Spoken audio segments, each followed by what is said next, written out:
Welcome back, ladies and gentlemen. Once again, I'd like to welcome Dr. Ahmed, Safty Professor of Economics, to tonight's edition of the Daily Debate. Once again, thank you very much, Doctor, for your time. Now, Egypt, of course, has embarked on a number of national mega projects over the last 10 years or so. The aim of these projects is to enhance competitiveness of the Egyptian economy, create employment opportunities, attract foreign and domestic private investments, etc. How do you see the original idea behind a great number of national mega projects over the last 10 years? What do you see the main driving force behind these projects? First of all, thanks for saying for the last 10 years. Yes. Because the last 10 years since you are in 2023, 2024 I mean, the beginning of 2024, that means you are almost talking about 11 years ago. That was 12-13. At that time, no one could ever imagine that the Egyptian economy or the Egyptian industry is going to be where it is right now. Why is that? A country going out of two consequent revolutions, definitely not in its best shape. Absolutely. Even socially, the families were somehow divided into two different parts. Okay, so the whole nation was divided into two parts, not two equal parts, but two parts at the end of the day. Yes. Okay, we had huge terrorism actions on Sinai. We had terrorism actions even inside Cairo itself. We had people who had tendency, local enemies I can call them, local citizen enemies who are part of us, yet they have their own agenda. Yes. Okay. Taking all of that in consideration, if you look to the international look at that time, especially that there was mega forces, okay, like the United States, for example, and other forces as well, Europe, huge part of the Western countries were calling the Egyptian revolution not its proper name. Yes. And they were moving against the Egyptian government at that time and the Egyptian people will. Okay. So that was the bet at that time, that 2013, whatever is the will of the Egyptian people, it's not going to be respected, and they are going to pay for it from their economical position and from their life style and from their life welfare and so on. Yes. This was what the groundwork that was available. Was meant to be 2013. Yes, yes. Why am I saying this? Because now in 2024, everyone is thinking of what's going on right now. Yes. It did not start now. It started 12,013, okay? Because if you know what was meant to be on 12,013, you would definitely understand how to appreciate what we are going through right now, okay? So in the middle of all of these challenges, there was a very strong decision taken by the Egyptian government and the Egyptian leadership that we are not going to work according to the will of the others. The will of the Egyptian people, the revolution, the need to change, which the Egyptians insisted on at that time, will take place. The government will take the lead. We will go through the challenge.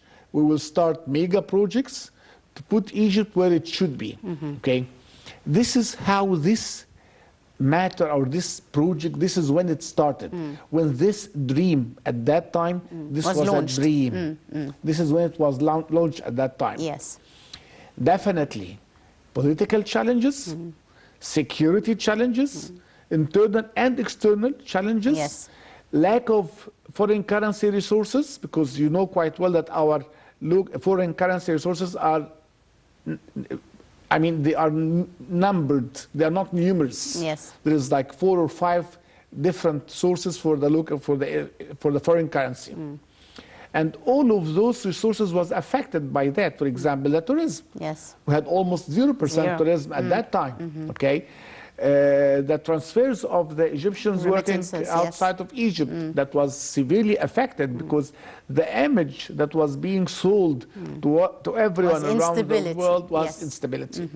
And there was, I mean, it was not only an image that they are trying to reflect, but they are trying to make as well. Okay, this is the idea. That's when the government, with a very strong and very full of courage decisions, took the decision that we are going to invest in mega projects that should put the Egyptian economy and the Egyptian industry and the the dream of the Egyptian people where it should be. Okay, put it into execution. No discussions, no studies, no committees that's going to last forever. 10 years. No. Yes. The Action decision plans. is taken, action is in process. This is the idea. This is how it was 2013, 2014, 2015. Fighting terrorism, modernizing our army, which is a huge thing, which is a very important thing, because I was there in those days. I was in Egypt at those days. And people were having lots of questions. Why are we spending that much amount on modernizing our armament and so on? Now they know why. Now we're grateful, Today yes. they know why. This is the idea. So those decisions were taken that time. Huge investments. We took loans. We tried to encourage the local investors and the international investors at that time, but none of them was encouraged. Everyone was terrified, either foreigner or even the locals. Yes. Some of the local investors at that time were even flying out from Egypt, okay, because they thought that it will not get to be stable again. Yes. Now we have won that challenge. Thanks for God and for the efforts of those faithful people who took the responsibility. The country is stable, in spite of the fact that everything around us is 500% non-stable. Yes. This is the idea. When that happened, 2013, we had small problems with the Libyan borders, and we had a little bit issues with the Syrian borders at that time. It was still in the beginning. And it was in that whole time of the Arab Spring and the unrest in the whole region, really, as a whole. But actually, there was no wars going around us. Look to today. We have a conflict in southern borders at Sudan, At our doors, yes. which was not imaginable even at that time. We have conflicts. The western side, our western borders, the huge conflict which is going on in Libya for a long time. We're having conflict going on our northern borders with Palestine and so on. This is like being in the middle of a volcano. And in spite of that, the mega projects are still running. Yes. Yesterday, we started a huge mega project that was that no one had the courage to start it since 1985. Yes, we were actually speaking before we went on air about, a Daba nuclear power plant. Yesterday we saw President Abdel Fattah el-Sisi as well as his Russian counterpart Vladimir Putin via video conference starting the construction of the 4th nuclear unit at the Daba nuclear power plant. A very, very important project to secure Egypt's energy needs and beyond. How do you see this project? And you told me earlier it was supposed to start in 1985. That's right. So we're almost how many years? Since the 80s, 30 years later. Since the 80s of the last century. Egypt going into nuclear power technology was supposed to start from 1980s. Okay, the Daba project exactly as where it is right now. Maybe I'll shift it a little bit to the east, but yet it's the same place. There was supposed to be a huge nuclear energy station. It was at that time a cooperation between Australian and Argentinian firms, okay, and the Egyptian government.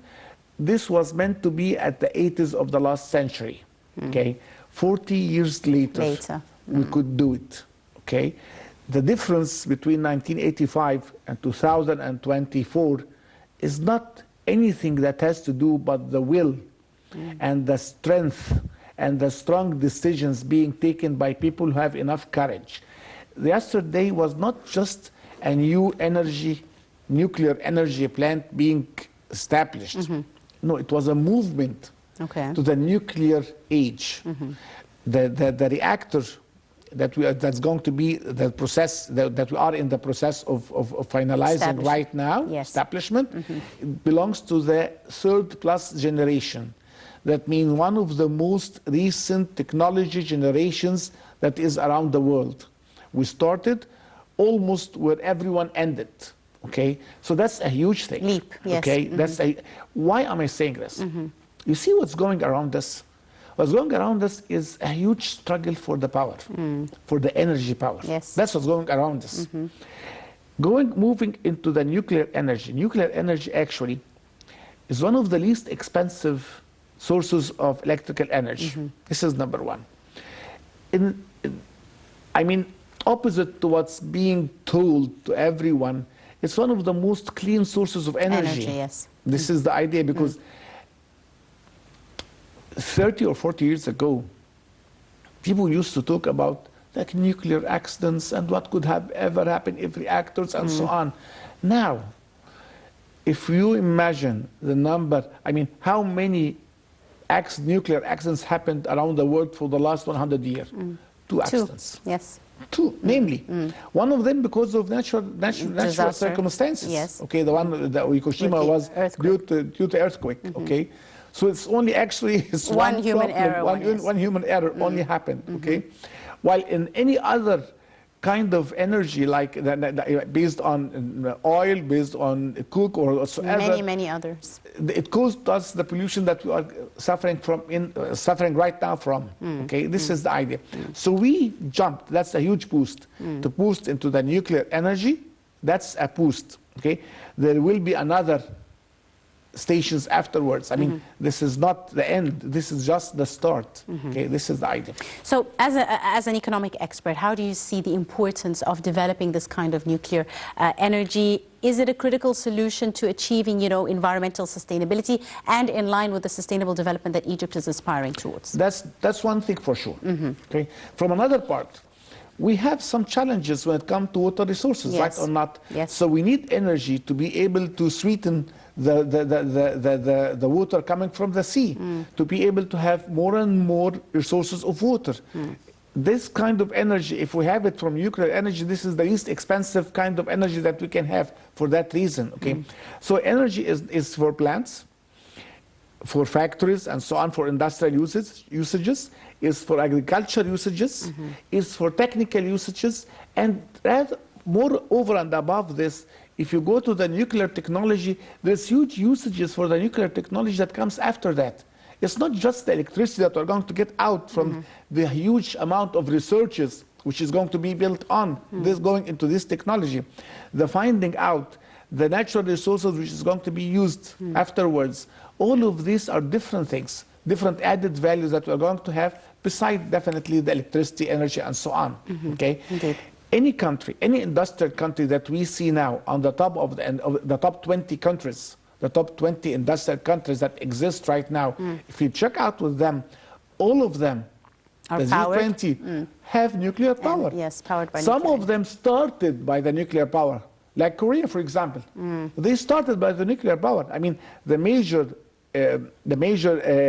leap for them. that happened in the nuclear industrial development was because of the nuclear power. The same thing with most of the European countries as well. So it's not what we are being told on. It's the opposite of that. If we use nuclear, if we could have done this earlier, we would have been in a different position right now. Anyway, as you have just said, better late than never to come. Yes, okay. Indeed. It's this government, in spite of all the challenges, that managed to put this into action. Okay. Hopefully, in a very short period, we'll be able to see the results of such things. Absolutely. Okay. Doctor, we mentioned an important term, which is that of sustainability. Sustainability is the talk of the hour. It's not just about sustainable energy use, it's sustainable development. Everything has now to be focused around the issue of sustainable development. Tell us a bit about what it means to achieve sustainable development. Okay. I'll tell you about this, but before going into that, let's discuss the meaning of the non-sustainability. To be able to address what the meaning of sustainability, we have to understand what's the meaning of non-sustainability. Non-sustainability means everything that we are suffering from right now. The biggest challenge for humankind after harming themselves with war is the pollution. The pollution that we are having now, they are suffering from now. You can see it yourself. Everyone can feel it right now. Absolutely. We always say winter is not as it was before. Summer is worse is and hotter. not what it was before. Even the crops itself. It's not what it was before, okay? I mean, the fruits, the vegetables, everything, they are not as they were before. This is something like between time to another, you keep hearing this. What all of those phrases means? It means pollution. That's exactly what pollution is.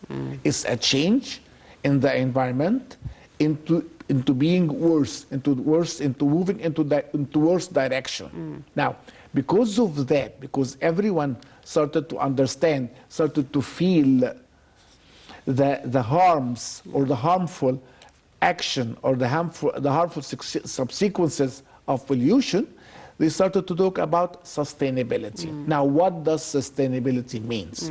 It means that everything we do should move forward to the benefit of the humankind. Yes. Okay. If we are going to need energy, we need to use resources which is not going to cause pollution. Subsequently, we don't need to get of any other resource of energy that causes us pollution.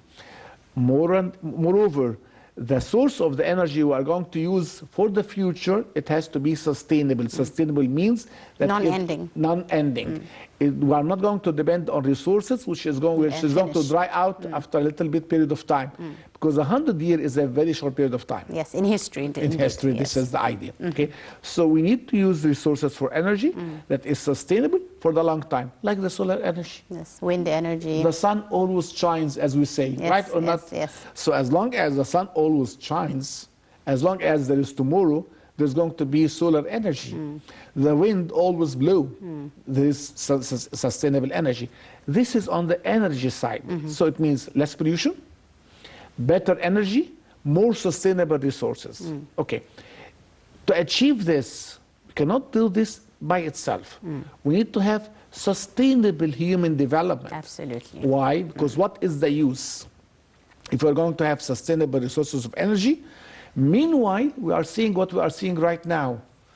Internal wars and external wars, occupation, challenges. This is because of the lack of human development. Actually, every kill or every murder or every crime being made by any human is a lack of sustainable human development. If we sustainably develop the nations, the humans, capacity, they are going to move to their best. They're going to take better decisions. They are going to do less mistakes. They are going to do less harm. This is the sustainable human development. Okay, if we're talking about factories, businesses, industry generally, having sustainable industry means that the industry that we are going to go through is going to keep going on and being developed into the future. The market is going to be adhering to the needs of the market step more and more all the time. That means sustainable profits, sustainable economic stability. Okay, so the meaning of sustainability does not only end when we talk about energy. It has to be moving to other parts. Okay, according to COP28, there was rules that has to be applied to guarantee sustainability. Okay, the good thing about COP28 is that they took a decision that there should be a sustainability report added to the financial reports each year. Okay, because all the discussions about sustainability before that was very nice discussions, very fruitful, but not into action. Now we need to see that those four major pillars of sustainability, we need to make sure that they are going to be applied. How can we make sure of this? Each year there's financial report being issued by auditors, okay, for each kind of activity. Along with those financial reports, there are going to be sustainability reports. This report is going to have a great weight in evaluating any firm or any activity that's going on. That means we are putting pressure, extra pressure, on the business owners and on the community generally to measure their achievements concerning the four main pillars of sustainability. This is the idea. This was very good about COP28. It moved us from the theory, the theory of the words into the practicality of the action implications. itself. This is Absolutely. right. I'm afraid we're running out of time very quickly, Doctor, so I want to wrap up as quickly as I can. With sustainable development, hand in hand comes digital transformation. Technology is always, well, should be geared towards sustainable development. How do you see, the digital transformation that the country is undergoing, and how can it be directed towards achieving these sustainable development goals? Okay. Digital transformation or digitization. Yes. Okay, to put it into abbreviation. Digitization means more transparency, means less corruption. The less there is a human contact in having services, The better. the better. Yes. Okay? We were so much behind when it comes to digitization, because digitization is a huge investment, needs an investment in the infrastructure itself. The good thing about the new capital, that it is based On this. It was built on digitization, Yes. on the principle of digitizations. We see it every day. Like now I can say it very easily that 50% of the governmental services is being done online Yes. now. Okay, 50% of the services covered by the government, the application itself is being done online. Step by step, we'll move, even the banking. Most of us now, Yes. what do we use to transfer money? Online banking, We use yes. online banking, right or not? Yes. This is step by step. The culture, because when you talk about digitization, there is lots of challenges, not only the infrastructure or the technology, but the culture itself. Yes, even the receptance of the idea. This is the idea. This is, if we talked about this 10 years ago, if you told someone that you'll be able to use your mobile to transfer any amount Seems of money, like sci-fi, from any science account, fiction. that Yes. was at that time. 10 years from now, only 10 years from now. I'm not talking about 100 years from now. Today it's different. Everyone is using his mobile to do lots of services. If you talk about shopping online, I will not tell you 10 years ago. I'll tell you only before Corona, Yes. before 2019. It wasn't really a very popular way to shop, yes. Now what's happening in It's the main way to shop. This is the idea. Yes. Okay, so a little bit, the challenge that we managed, teaching online, being educating online, all of those things. This is a huge part of the new era that we are going to live in, to live in the future. Yes. Thanks to God, okay, and to the efforts of the faithful people, as I always say, to the faithful people. Why am I saying faithful people? Because there is people who does things. It's a belief that they continue to do. Who are participating in Yes. the action. Yes. And there is people who are searching for the mistakes and errors to criticize. Unfortunately, we have some of those. It's very easy to find an error if someone is doing fault. a huge effort. Yes, If absolutely. you do a huge, if you do 100 things you have done, it's easy only to pick up the It's only few- normal that you can make Yes. 5 mistakes out of those 100. Yes. So if someone is trying to pick up your mistakes, all the effort that he has to do to search for 5, but you had to do the effort to accomplish First. the 95. Yes. This is what some people does not see in front of their eyes. I'm afraid we have run out of time, but I'd like to thank you very, very much, Dr. Ahmed, Safty Professor of Economics. Thank you so much for your time Thank you. and for your insight and for joining us this evening on the Daily Debate. Thank you. Thank you very much, Doctor. Ladies and gentlemen, I'm afraid that's all the time we have for today's episode. We do hope you have enjoyed it. You are in the company of myself and Jumeher. Thank you for watching.